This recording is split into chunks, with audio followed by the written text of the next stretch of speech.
Welcome to a special Remembrance Day version of Haunted Talks, the official podcast of The Haunted Walk, offering thematic walking tours and paranormal adventures in Kingston, Ottawa, and Toronto, Ontario. My name is Jim Dean. I am the creative director, and I really appreciate you joining us for today's show. First and foremost, on behalf of all of our tour guides and all of our team at The Haunted Walk, I'd like to extend our respect, admiration, and appreciation for all of those who have bravely served our country. And in particular, those who, when called upon, made the ultimate sacrifice. We will remember you. Today's episode also exists as a video on Facebook. So if you're interested in seeing some historical photos of these Canadian heroes we'll be talking about today, jump on our Facebook page at Haunted Walk. Without further ado, I shall hand things over to me at the Canadian National War Memorial in Ottawa.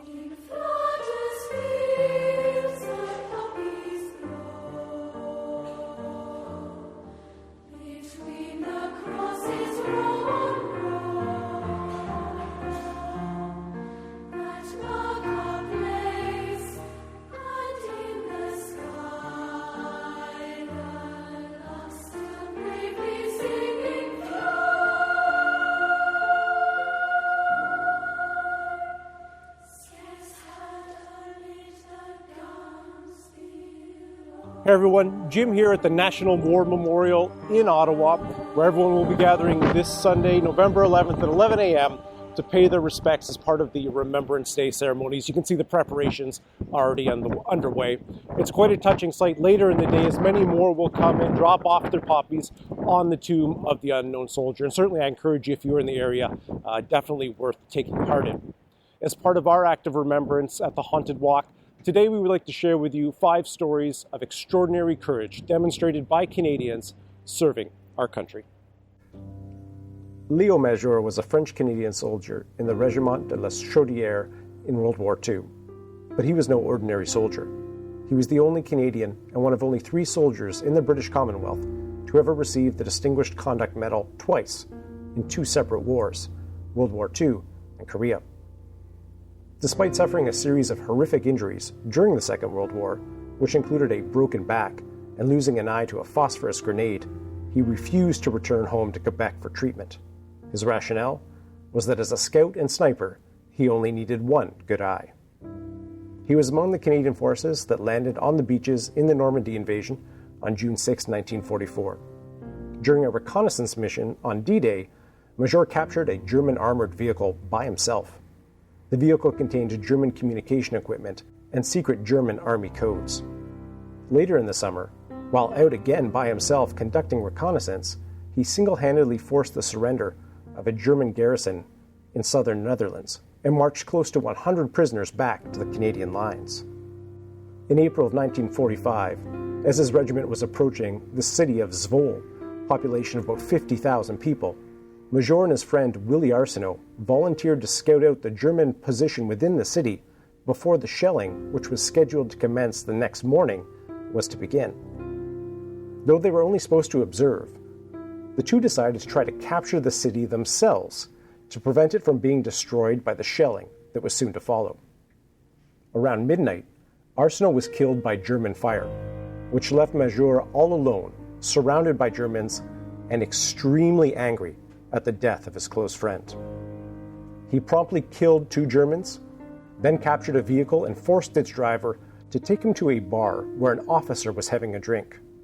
Major told him that at 6 a.m. the Canadian artillery would be opening fire, which would lead to many German and civilian casualties. He wanted the officer to spread the word amongst his ranks, with the hopes of convincing them there was no choice but to retreat. Major then proceeded to run throughout the city, lobbing grenades and firing his weapon to further convince the Germans that the Canadians were on their way. Throughout the night, he would attack and take groups of German soldiers prisoner and escort them out of the city to other French-Canadian troops waiting in support. He did this around 10 times. He eventually located the Gestapo headquarters and proceeded to burn it down. All by himself. By 4:30 a.m., he got word that the Germans had retreated and that the city would be saved. The people of Zwolle have never forgotten Major, the one-eyed ghost who single-handedly liberated their city. They have named a street in his honor, and each year in April they celebrate the man, the myth, and the legend of their savior, Leo Major. Born in Waterdown, Ontario in 1896, Leo Clark grew up in Winnipeg. When the First World War broke out, Clark enlisted, and by 1916, his 2nd Battalion joined the Allied effort in the infamous Battle of the Somme. On September 9th, they were charged with capturing a 45-meter section of trenches near Courcelette.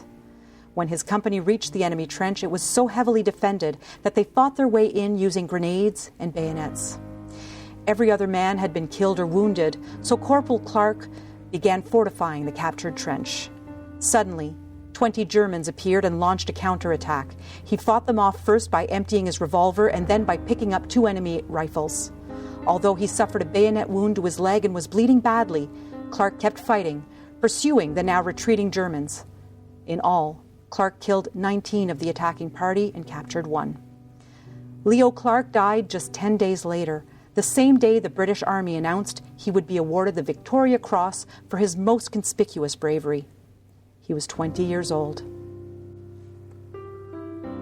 At Hong Kong, on the morning of September 19th, 1941, a company of the Winnipeg Grenadiers, to which Company Sergeant Major John Osborne belonged, became divided during an attack on Mount Butler, a hill rising steeply above sea level. As part of the company, led by Osborne, captured the hill at the point of the bayonet and held it for 3 hours when, owing to the superior numbers of the enemy, and to fire from an unprotected flank, the position became untenable. Company Sergeant Major Osborne and a small group covered the withdrawal, and when their turn came, they fell back. Osborne single-handedly engaged the enemy while the remainder successfully rejoined the company. Company Sergeant Major Osborne had to run the gauntlet of heavy rifle and machine gun fire. With no consideration for his own safety, he assisted and directed stragglers to the new company position, exposing himself to heavy enemy fire to cover their retreat. Whenever danger threatened, he was there to encourage his men. During the afternoon, the company was cut off from the battalion and completely surrounded by the enemy, who were able to approach to within grenade-throwing distance of the slight depression which the company was holding. Several enemy grenades were thrown, which Company Sergeant Major Osborne picked up and threw back. The enemy threw a grenade which landed in a position where it was impossible to pick up and return in time. Shouting a warning to his comrades, he threw himself on the grenade, which exploded, killing him instantly. His self-sacrifice undoubtedly saved the lives of many of the other men. Company Sergeant Major Osborne was an example to all. He displayed the highest quality of heroism and self-sacrifice. Ernest Alvia Smith, better known as Smoky Smith, was born in New Westminster, British Columbia in 1914. During the Second World War in October 1944, Private Smith and his Seaforth Highlanders were ordered to cross the Savio River in Italy and establish a bridgehead in enemy territory. Torrential rains caused the river to rise 6 feet, however, and the soft, muddy banks made it impossible to bridge the river, much less bring in tanks and heavy artillery. As Smith and his company fortified their position, they were attacked by 3 tanks, 2 self-propelled guns, and 30 infantry. Under heavy fire, Smith led his 2 men to an open field where they could effectively fire their anti-tank gun, only to find one of the tanks bearing down on them, machine guns blazing. With one of his men injured, Private Smith moved into full view of the enemy, fired the anti-tank gun at close range, and disabled the tank. 10 infantrymen jumped off the tank and charged Smith, at which point he moved into the open road and fired his Tommy gun, driving back the enemy.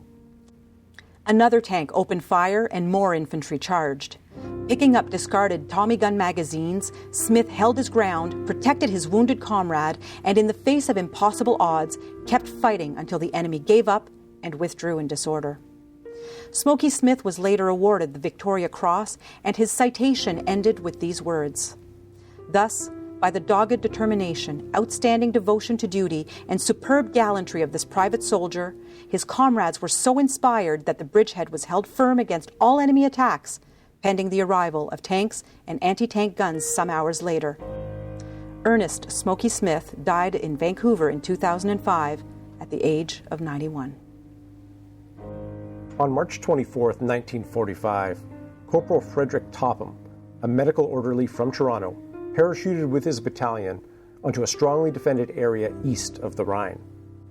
At about 1100 hours, while attending to those injured in the drop, a cry for help came from a wounded man in the open.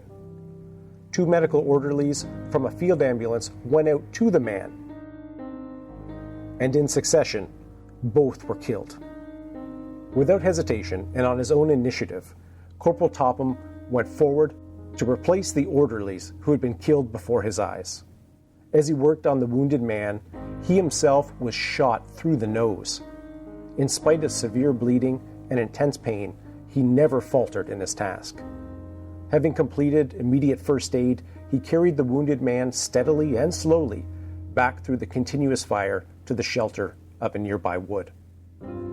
During the next 2 hours, Corporal Topham refused all medical help for his own wound. He worked throughout the period to bring in wounded, showing complete disregard for the enemy fire surrounding him. It was only when all the casualties had been cleared that he consented to his own wounds being treated. His immediate evacuation was ordered, but he protested so earnestly on his own behalf that he was eventually allowed to return to duty. On his way back to his company, he came across a vehicle that had received a direct hit. Enemy mortar bombs were still dropping all around, and the vehicle itself was burning fiercely, and its own mortar ammunition was exploding. An experienced officer on the scene had warned all not to approach. Topham, however, immediately went out on his own in the midst of the blasting ammunition and enemy fire and rescued 3 occupants of the vehicle. He brought these men back across the open, and although one died almost instantly after retrieving him, he arranged for the evacuation of the other 2, undoubtedly saving their lives. This NCO showed sustained gallantry of the highest order. For 6 hours, most of the time in great pain, he performed a series of acts of outstanding bravery, and his magnificent and selfless courage inspired all who witnessed it.